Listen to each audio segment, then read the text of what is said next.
Meron ba kayong paraan para matanggal ang radiation sa inyong tahanan? Alam niyo ba na ang ating mga lahat ng ating mga appliances ay may mga radiation? On May 31, 2011, sa France, ang sabi ng WHO, World Health Organization, International Agency for Research on Cancer, has classified radiofrequency electromagnetic field as possibly carcinogenic to human based on an increased risk for glioma, a malignant type of brain cancer associated with wireless phone use. Kalahin mo yun? Ay ano, yan ang sabi ng WHO. Kung makikita nyo dito sa chart na yan, ang sabi, ang sintomas daw sa long exposure ng radiation ay napakarami.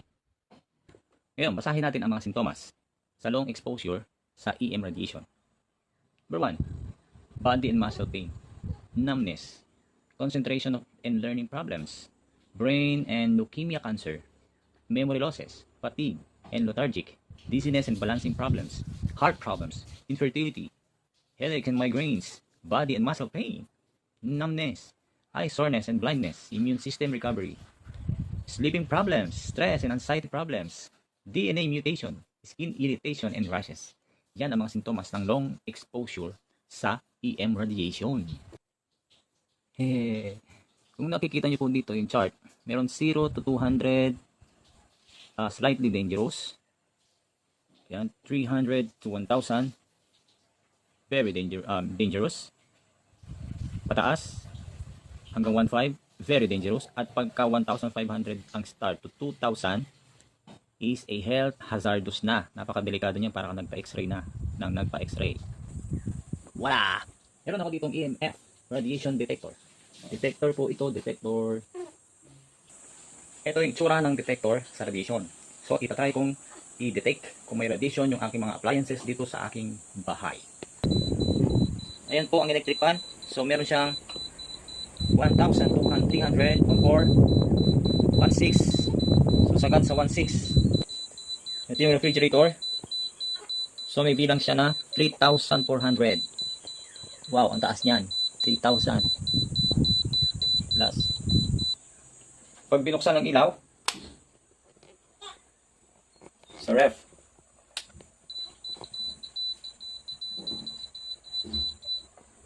kita niyo yung bilang?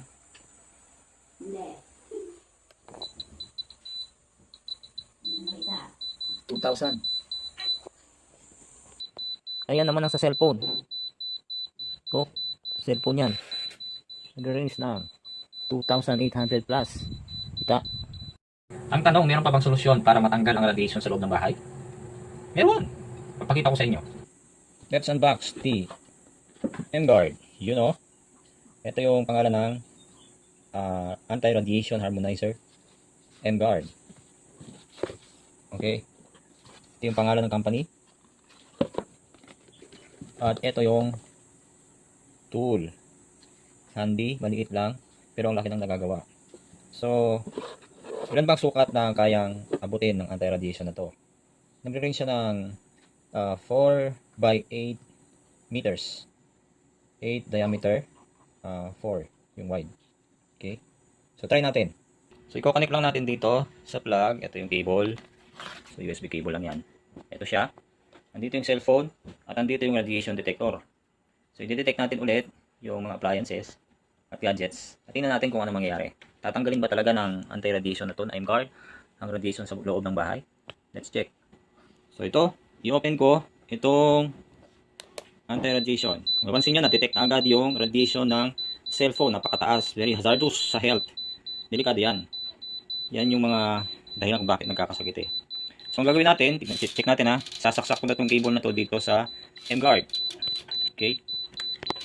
Saksak. Tingnan natin ang mangyayari. Ang taas-taas yan, no? Tumutunog pa. Pagsaksak ko. Okay. Tingnan nyo, nawala yung radiation. On na. Ito yung M-Guard. Yan. So, naka-on na siya. Kanina patay. So, sinaksak ko lang ito. Naka-plug siya doon. Saksakan. Okay. So, check natin. Tanggalin ko ulit. Tingnan nyo mangyayari pag tinanggal ko. Tumunog ulit. Ang taas. Very hazardous ng cellphone. Kaya mag-iingat kayo. Huwag niyo pabayaan yung mga anak niyo na mag-cellphone. Delikado. Ang radiation. O, see? Nawala. So, check natin sa TV. Tanggalin ko muna. Yan, naka-on na yan. Okay? So, check natin sa TV. So, TV. Ayan ang TV, 1.5. No? 1.9, 2025. Yun, signal. 2.8. Ang lakas ng radiation ng TV. 50 inches po yung TV na yan. So, check natin kung mawawala yung radiation. Okay? Pag pinlag natin tong M-guard. So, plug natin.